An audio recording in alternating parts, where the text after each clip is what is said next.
Mom- Mu'mineen and Mu'minat, Assalamu alaikum. Today is Muharram 2nd, and we are going to start our program with recitation of Quran. I will ask Sayyid Mushtaba Mehdi Mahdavi to recite uh, Quran.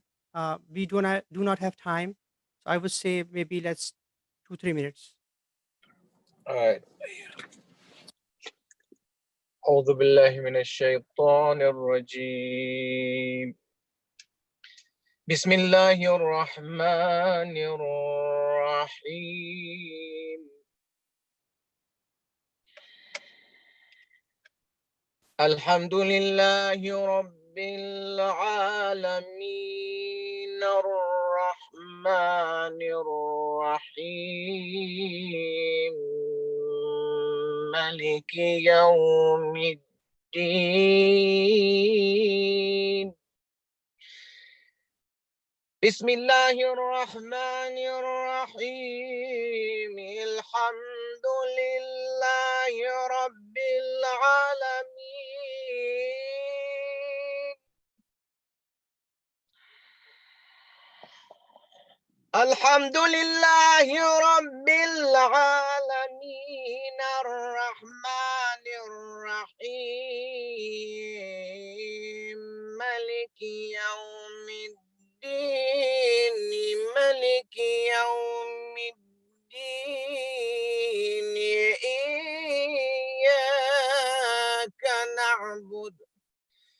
إياك نعبد وإياك نستعين اهدنا الصراط المستقيم صراط الذين أنعمت عليهم غير المغضوب عليهم ولا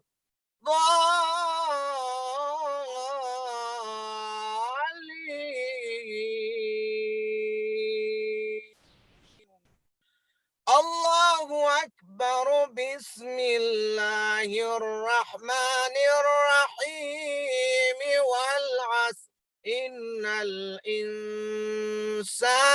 لفي خسر إلا الذين آمنوا وعملوا الصالحات وتواصوا بالحق وتواصوا بالصبر صدق الله العلي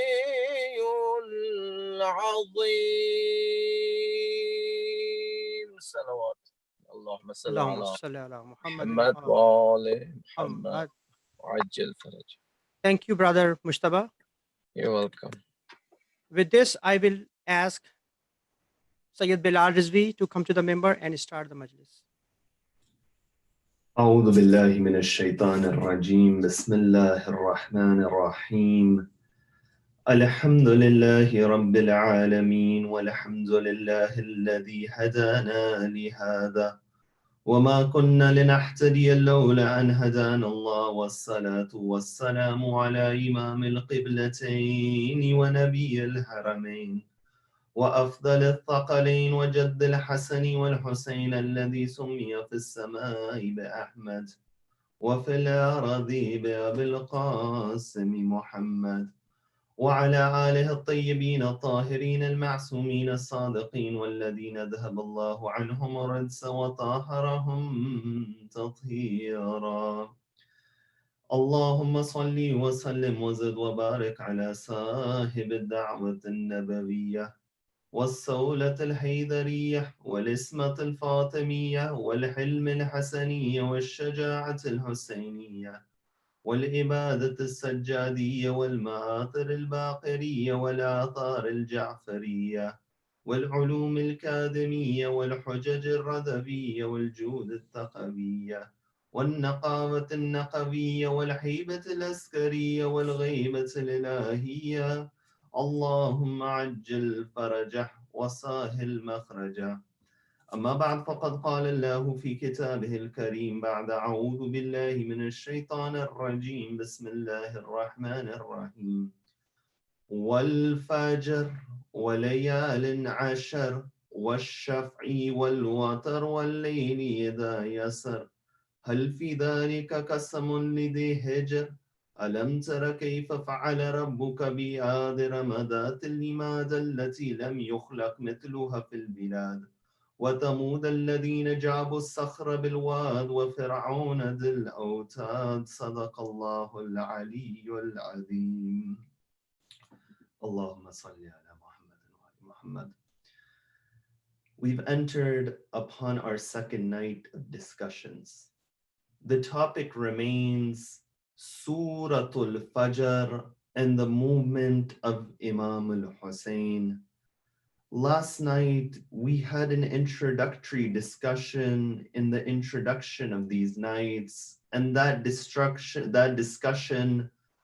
sought to help us understand that what is the value of these nights about whom the Quran says walayalin ashar and by the 10 nights.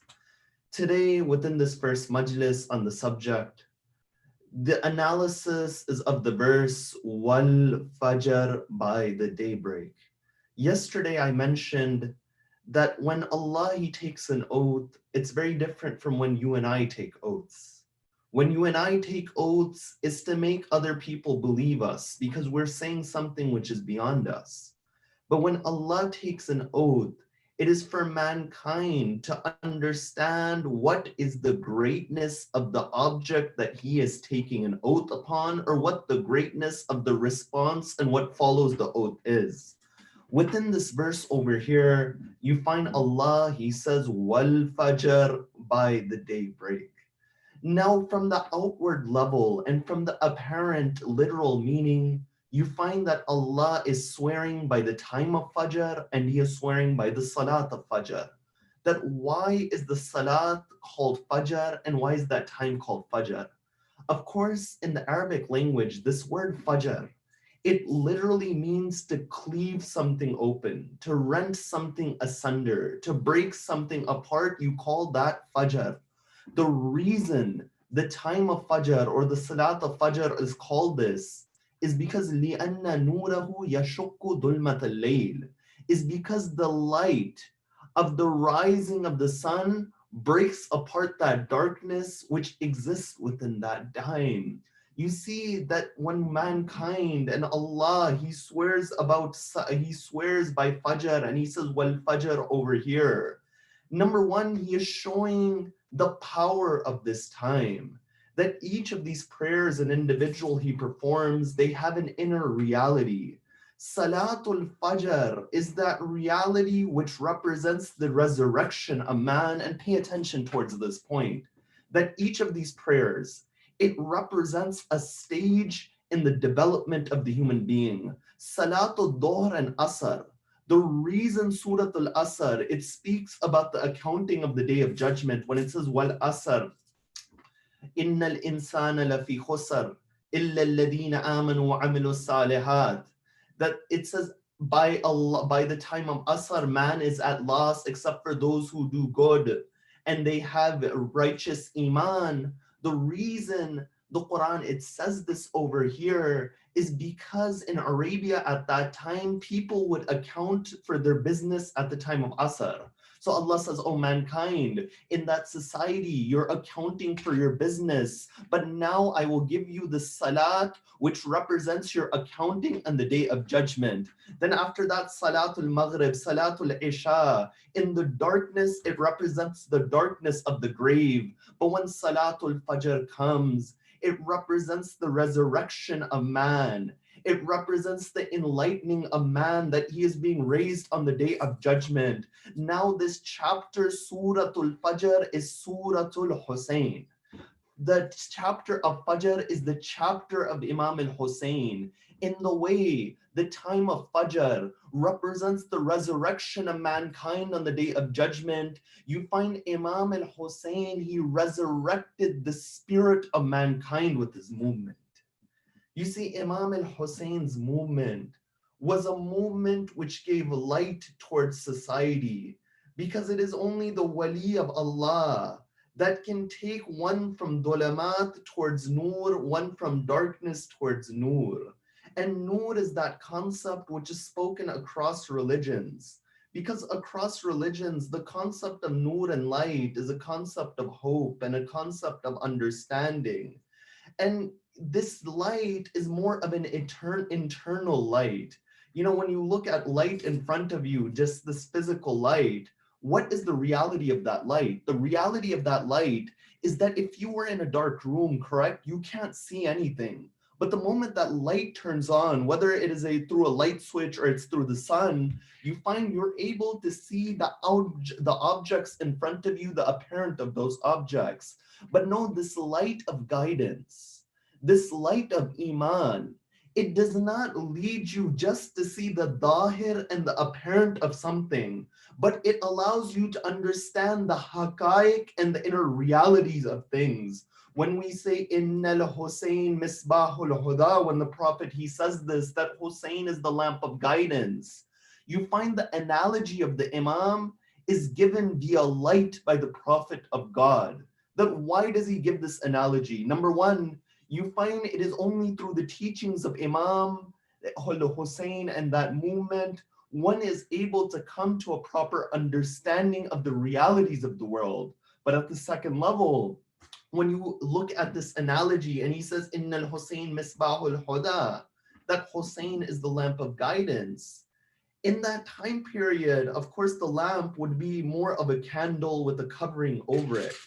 That when you take this lamp, you're able to light another lamp and a third lamp and a fourth lamp, but it doesn't decrease in your own light in any way, but it gives light to others. The second reason the Prophet, he says, Innal Hussein Misbahul Huda, is because the movement of Hussein is that movement which would continue to incite others, which would continue to inspire others without taking away from anything of Imam al-Hussein's own reality. That how many individuals were there after Karbala, that the movement of Karbala, it drove them forward. I remember the lines of a famous Christian writer by the name of Antoine Barra. He would say that if Hussein belonged to us, the Christians, we would say the name of Hussein in every church, and we would invite people to Christianity via the name of Hussein.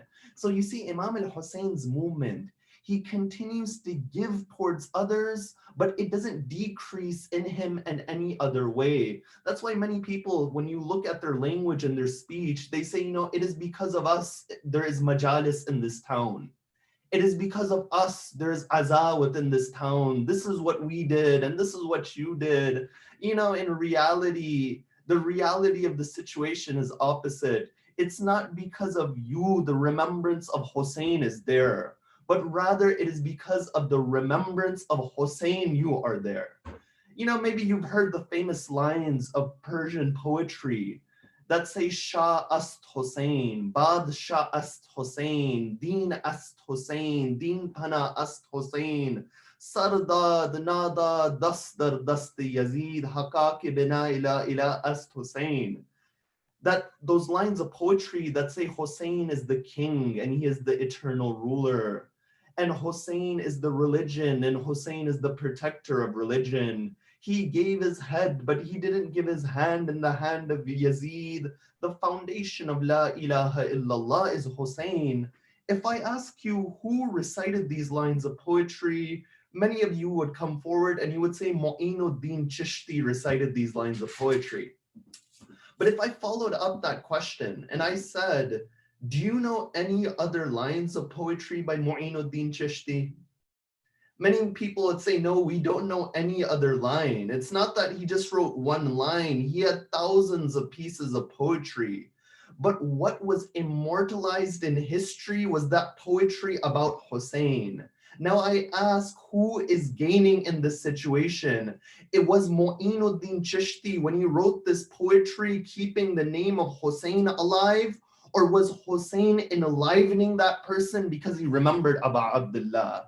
You see, the reality of Hussein is this, is that Imam al-Hussein's movement is the reality of Wal Fajr. Imam al-Hussein's movement is that reality which gives light to mankind. So the Quran says Wal Fajr. The first interpretation of Fajr is generally the time of Fajr and the Salat of Fajr. And of course, the virtues of the Salat of Fajr, they can't be stated within one lecture. I remember they said to Ayatollah Bahjat that I struggle to wake up for Salat al-Fajr. What advice can you give us? He says, begin to perform the other prayers at their prescribed time. Then you'll begin to perform Salatul Fajr at its prescribed time. The reason Salatul Fajr is called this and it was honored is because its inception, it started with the time of Adam. When Adam was sent upon this earth, you find that Adam was sent towards Safa, the famous mountain, and Hawa was sent towards Marwa, and the first place they met is upon the plains of Arafah. That's why Arafah is from the same root as the word Ma'rifah. Arafah was a land of recognition. I remember Sheikh Ja'far Shushtari would say the example of the majlis of Hussein is like the land of Arafah. Because the land of Arafah was the place of recognition. That when one truly wants to understand what the true nature of Allah is, it is through the majlis of Hussein that one has that intermediation to understand. So the Quran says, wal fajr. And when Adam and Hawa, they meet in this land of Arafah, it is stated that Adam, he had fear for that first night he spent within the darkness. But within the daybreak, and he saw the light coming, he begins to have hope at that moment. Jibreel descends and says, "Oh Adam, I will give you a prayer, and this prayer will continue through the progeny of yours, O Adam." So the first outward meaning of this verse, wal fajr, is by the time of Fajr. And I've already explained the reality of Fajr as resurrection and how it relates to the movement of Imam al-Hussein re-enlivening mankind.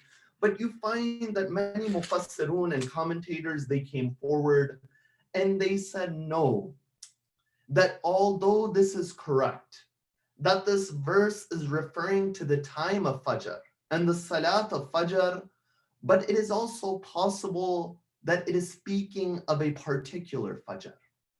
A particular Fajr which is a mistaq and an external reference towards the Fajr mentioned within the Quran. One group, they came forth and they said that this Fajr is referring to the creation of the existence after non-existence. Because each of these meanings, an external reference that they mention, is related to the idea of cleaving. That in the first example, Fajr is called Fajr. Why? Because light, it pierces the darkness of night. But over here, it is said that when the Quran says Wal Fajr, one of the meanings of Wal Fajr over here is that the light of existence pierces the darkness of non-existence. When Allah, He created the Muhammadian reality, and He created that foundation for the universe, which is known as the Noor-e Muhammadi, the light of the Prophet Muhammad. Because when you look at everything in the universe and you examine it, it is stated within Islamic philosophy that everything, it passes through two stages. That you have an indeterminate stage and you have a determinate stage. For example, when you look at a seed, before the plant is formed, there is much potential over there. That seed can become anything. You call this the indeterminate stage. But the moment that plant is formed, you have the determinate form of that plant. In the same way, the universe, it goes through two stages. In one level, before the formation of the existence, as we know, the foundation was the Noor of the Prophet Muhammad. And from the Noor of the Prophet Muhammad, all of reality, it comes to existence. That's why the Quran says, وَمَا أَرْسَلْنَاكَ إِلَّا رَحْمَةً لِلْعَالَمِينَ. That, O Prophet, we did not send you except as a mercy for all of the universe. Have you ever reflected upon this verse? That does this just mean that the Prophet was a kind individual, which he was? Or does this just mean his character was one of general mercy towards others? No, there is a more deeper reality towards this, because it says to all of the universe. So all of the universe, it includes inanimate objects as well. That how is the Prophet Muhammad a mercy towards them? And you find he is a mercy in the sense that his light was from amongst that source of creation. So when the Quran says wal fajr, you find some have said that this fajr refers to the creation of existence after non-existence. But no, second group, they came forth and they said that when the Quran says wal fajr, it refers to the fajr and the light of guidance when the Prophet he came after the darkness of shirk. That the second manifestation and meaning of wal fajr is when Rasulullah he brought the message of Tawheed in a time of ignorance. Amir al-Mu'mineen says about that age of ignorance that you individuals were on the brink of a fire and you used to drink from muddied water and you used to live amongst deaf snakes. That society had fallen to such a lowly state that these were the acts which were going on, and there was not a moral system within that society. So, what does Allah do? Allah, He sends the reality of the Prophet as a guide for those individuals, and this was one of the manifestations of Wal Fajr. But they said, no, there is another manifestation of Wal Fajr within this world. That manifestation is that a person is able to cleave from the Dahir and the outwards to the Batin and the inner realities. That when the Quran says Wal Fajr, it goes to show that man has the ability to understand the real inner realities of things. You see, the movement of Karbala, on one level, yes, social justice was a part of the movement of Imam al-Hussein. But those individuals who say that all Hussein stood for was to end dhulm and oppression, then they haven't truly understood Karbala unless they define these terms. Because Imam al-Hussein's movement is a movement which is encompassing. If the Imam's only goal was to end outward dhulm and oppression, then there is still dhulm and oppression within the world today. This goes to show the goal of the Imam was a deeper goal. And the deeper goal of the Imam we find in Ziyaratul Arba'in, in those lines that say, O Aba Abdullah, وَبَدَلَ مُهْجَتَهُ فِيكَ لِيَسْتَنْقِذَ عِبَادَكَ مِنَ الْجَهَالَةِ وَهِيرَةِ الدَّلَالَةِ. That, O Imam al-Hussein, you strove in the way of Allah to save the servants of Allah from ignorance and from the confusions of misguidance. That the essence of the movement of Hussein, that essence is to remove the confusion and to make sure that misguidance is not there at any level. You see, a person who is able to move from the outer reality to this inner understanding that the movement of Karbala is a movement of the soul, they'll begin to understand the beauty of this movement. You know, there's a famous tradition. It says that upon the day of Ashura, Imam Muhammad al-Baqir salawatullahi wa salamuhu alayhi narrates that on the day of Ashura, the companions of Sayyid al-Shuhada, they didn't feel any pain. Now, some, they tried to interpret it and say that Allah removed pain from them. But no, there is a more proper understanding. That understanding lies in the fact that when you look in the Quran, for example, and you look at the story of Yusuf and Zulaykha, within that story, you find that Zulaykha was enchanted by the beauty of Yusuf and she pursues Yusuf. The news of this pursuing of Yusuf, it goes to the women of Egypt, and the women in Egypt, they begin to speak ill about Zulaykha. So Zulaykha says, the way I'll end this negative talk about me is that I'll invite each of them to a gathering. When I invite them towards the gathering, in front of them, I'll place fruits, I'll place a knife, and as they're eating, I'll invite Yusuf to come in. When she calls Yusuf, you find those women, they began to be mesmerized by the beauty of Yusuf to the point the Quran says, فَقْطَعْ أَيْدِيَهُنَّ, they began to cut their hands and they didn't recognize. You see, that pain, they didn't feel it because they were mesmerized by the beauty of Yusuf. When the hadith, it says that the companions of Hussein didn't feel any pain on the day of Ashura, it's because they were beholden and they were mesmerized by the beauty of Imam al-Hussein and the message of Sayyid al-Shuhada.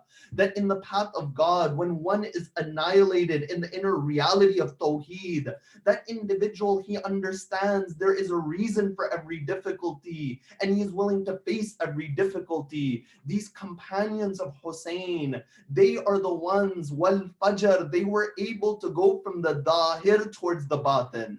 You know, it's stated one day that Habib ibn al-Madahir, he's looking at the Furat. As he's looking at the Furat, he says that Muawiyah has died. No messenger came to Habib. No one passed that news. Just by looking at the water, he was able to deduce this reality that this is the spiritual status of the companions of Sayyid al-Shuhada. You know, Imam al-Hussein, whenever he would speak to his companions, he would test his companions. The reason the Imam would test them, that are you here to support me, is because he wanted us to understand what is the status of his companions. Because the Imam, with his knowledge, he knew the reality that these are those individuals that although they lived within this dunya and this world, they saw their position in the hereafter within this world. You know, when the Quran, it speaks of heaven, correct? The Quran always uses the demonstrative pronoun for afar. It'll say tilka al-jannah. Tilka al-jannah within Arabic means that heaven. The word that compared to this in English is used for something which is more far away, that this is the language of the Quran, that this heaven is a journey for you to reach. But no one, Sayyid al-Shuhada, he speaks to Nafi', and Nafi' follows him into the middle of the night on Shab-e Ashur. Imam al-Hussein says, "Oh Nafi', look between my two fingers." When Nafi' begins to look between the two fingers of Sayyid al-Shuhada, Imam al-Hussein doesn't say that heaven. He says, Hadihil Jannah. This heaven is what you have been promised, O Nafi'. That Sayyid al-Shuhada is showing that the fastest path to heaven is the path of serving the Imam of your time. You know, they said to Allam al-Hilli, "Oh Allam al-Hilli, that you are a marja. You gave your life for scholarship and for the study of Islam. What will your status be in the hereafter?" One day, one of the students of Allam al-Hilli sees Allama within his dream and he asks him this question. Allam al-Hilli replies, "In the hereafter, I'm going through much difficulty. Everything I wrote, I have to answer for. Everything I did, I have to answer for." But then he says, "Lola alfain wa dhikr al-Hussein halaktu." He says, if it wasn't for Alfain, a book where he wrote 2,000 virtues of Amir al-Mu'mineen, and the remembrance of Imam al-Hussein he did within this world, he says, I would have been destroyed. You see, this is the power of Sayyid al-Shuhada, that Imam al-Hussein's movement, in the way Fajr takes a person from the outward to the inner, Imam al-Hussein's movement is a movement which allows one to understand the inner realities. That's why the tradition, it says, "Man zara al-Hussein arifan bihaqqihi kaman zara Allah fawqa arshihi." That the one who visits Imam al-Hussein, recognizing the right of Imam al-Hussein, is as if he has done the ziyarah of Allah upon the arsh. You see, the arsh of Allah, his throne, is a representation of the highest level of reality. When one wants to ascend the spiritual stages, you find the ziyarah of Imam al-Hussein is that tool to do so. And when you look at each of our holy places, correct, you find each of them has a title. Medina is called Munawwara, the enlightened. Makkah is called Mukarrama, the honored. Najaf is called Ashraf, the most honored. Mashhad is called Muqaddas, the sanctified. Qadmain is called Sharifain, but in the hadith there are only two places which were called Mu'alla, the elevated. It was either the Arsh of Allah, which was called Mu'alla, or it was the Karbala of Hussein, which was called Mu'alla. So you find in this manner that this elevation and spiritual elevation, it comes through the movement of Sayyid al-Shuhada. So this was the next interpretation of Fajr. After that, you find another interpretation of Fajr is that it represents the light of the intellect, of the aql piercing through the darkness of ignorance. You see, the intellect of a human being has been given a prominent position within the hadith of Ahlul Bayt. That when you look at many of our works, such as Biharul Anwar or Al Kafi, you find the first chapter within them is a discussion about the intellect. And Allah, in one of these hadith, He says to the intellect that it is through you that I reward my servants, and it is through you that I punish them. That the intellect, it serves as a light, and it is another manifestation of Wal Fajr. But no, after that, you find another interpretation, which Ayatollah Makarim Shirazi, he writes, is that when the Quran says Wal Fajr, this Fajr within the Quran is Imam Sahib al-Zaman Ajjalallahu Ta'ala Farajahu Sharif. He says the laqab of Imam al-Zaman within the Quran is Fajr, because he is the one who will bring light to society at a time of darkness.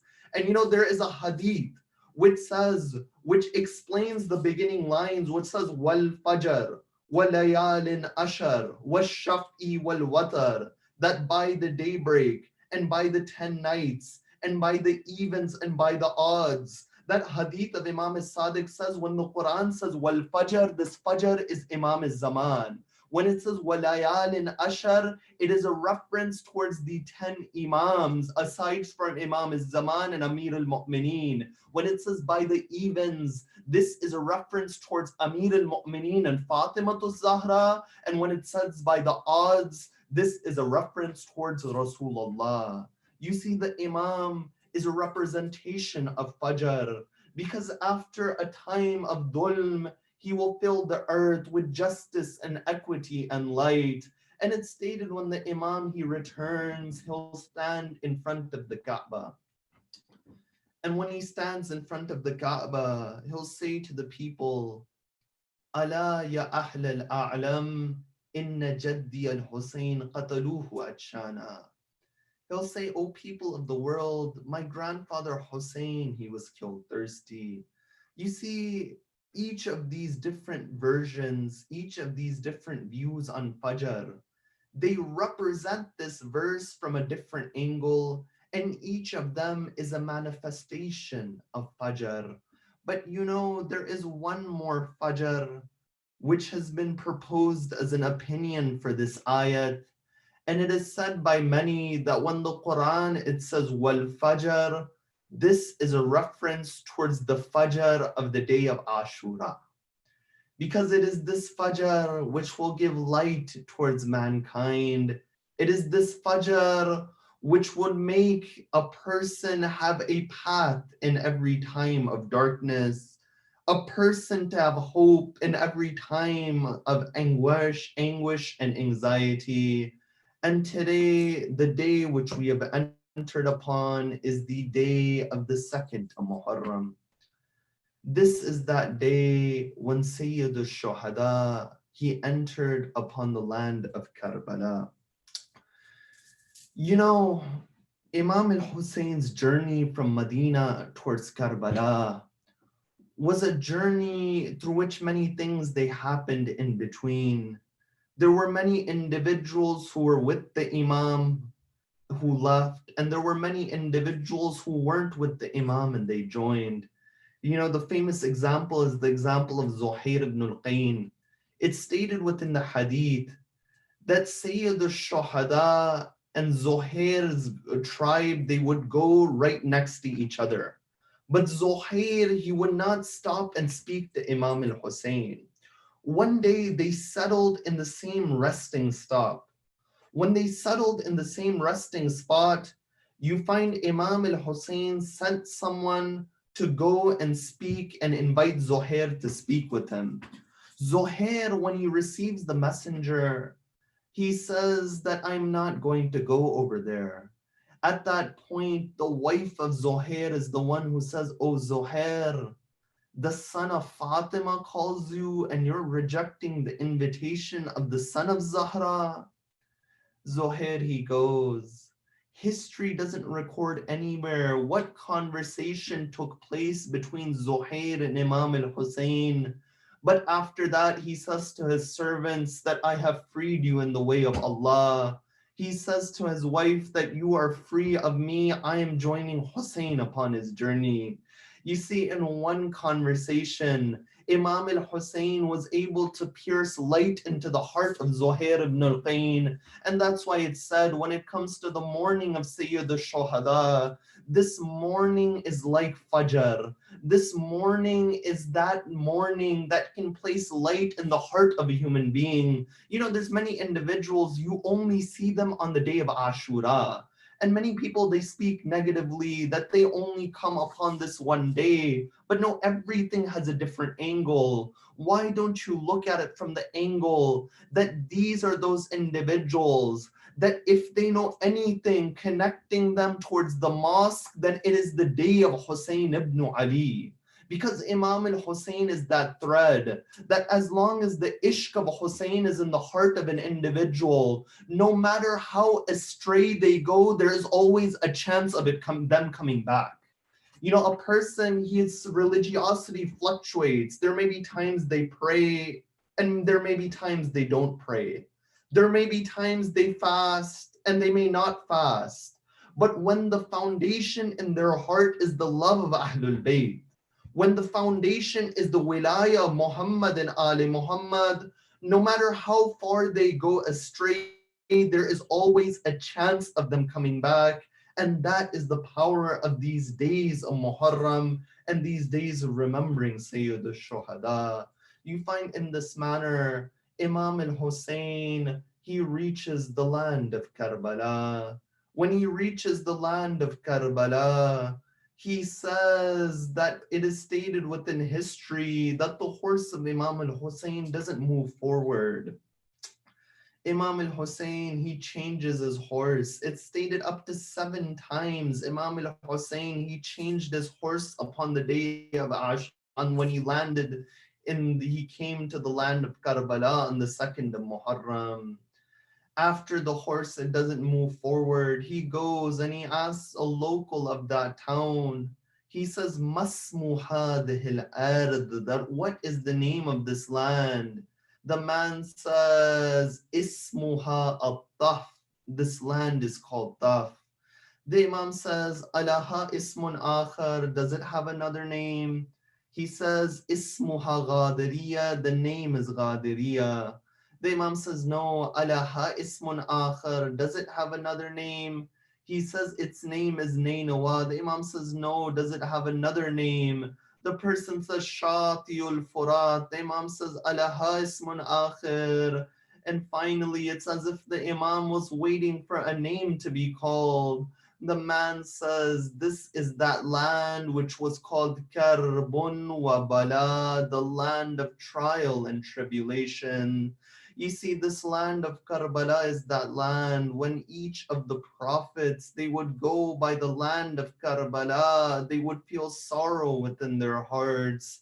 It's stated that Ibrahim, as he was watering his animals by the Furat, the animals, they stopped to drink from the Furat.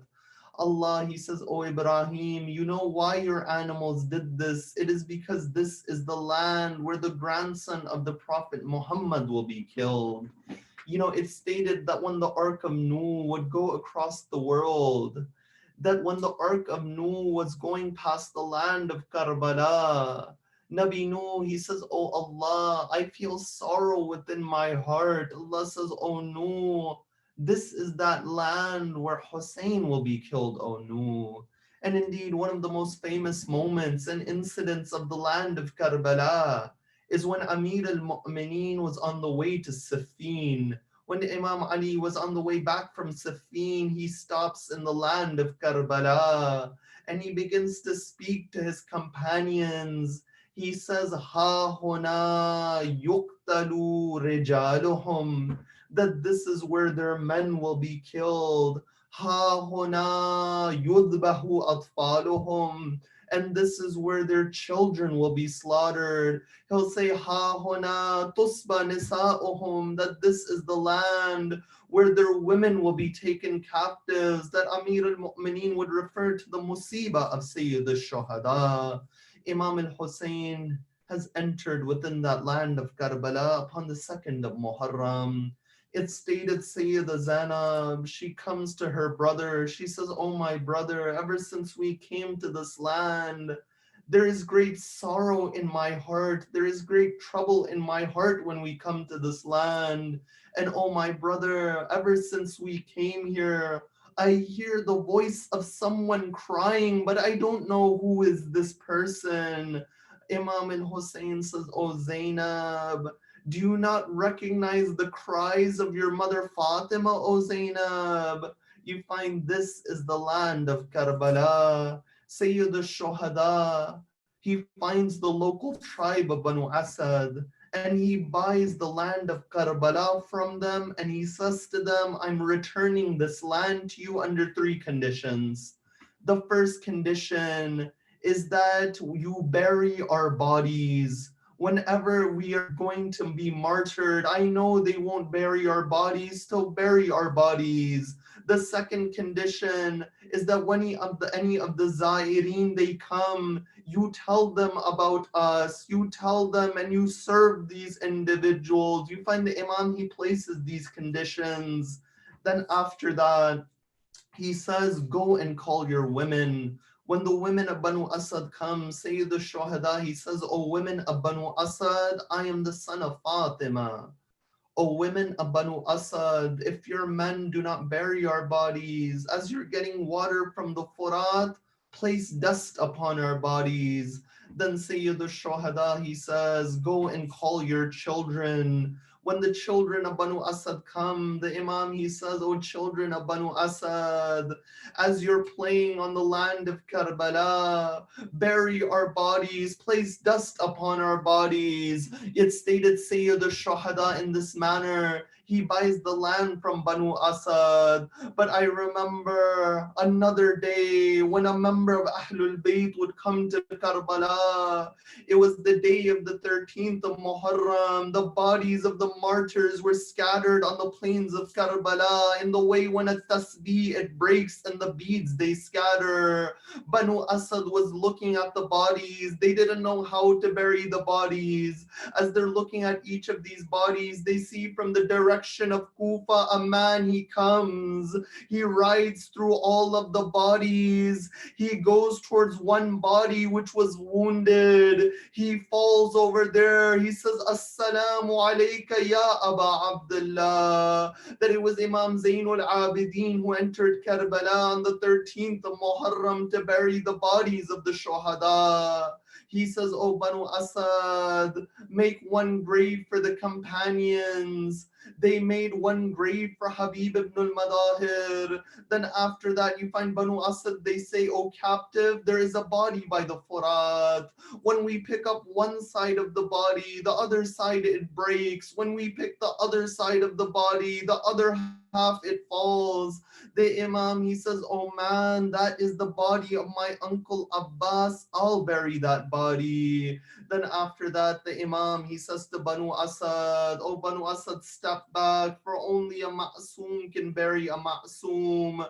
Only an infallible can bury an infallible. He gathers the pieces of his father in his Abba. He buries the body of Sayyid al-Shuhada. But you know what the traditions say? The traditions say, as the body of Imam al-Hussein was being buried, there was a voice which was coming from the cut body of Hussein. That body was saying, Tifli, Tifli, where is my child? Imam al-Zain al-Abidin, he says, oh Banu Asad, where is the body of the 6-month child? They bring the body of Ali Asghar. Imam Zain al-Abidin places Asghar upon the chest of Sayyid al-Shuhada. He places Ali Akbar by the feet of Sayyid al-Shuhada. He writes upon the grave, هذا قبر أبي عبد الله الذي قتل غريب وأجشانا.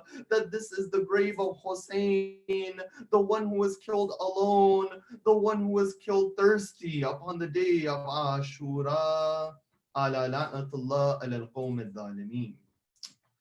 We say, oh Allah, through the right of Muhammad and Ali Muhammad, wherever the followers of Ahlul Bayt are in difficulty, help them. Wherever they are sick and ailing, cure them. Wherever they are in any dire need of hajat, grant it towards them if it is in your best interest to grant it towards them. Ya Allah, we pray for the intercession of Muhammad and Ali Muhammad. And we pray for to be resurrected with Muhammad and Ali Muhammad. And we pray for the hastening of the reappearance of the master of our time. ربنا تقبل منا إنك أنت السميع العليم. اللهم صل على Allahumma salli ala Muhammad wa ali Muhammad. Jazakallah Maulana Sahab. With this, we conclude our English program. We will be back around 8:40 p.m. after the Namaz Maghrib and break, inshallah.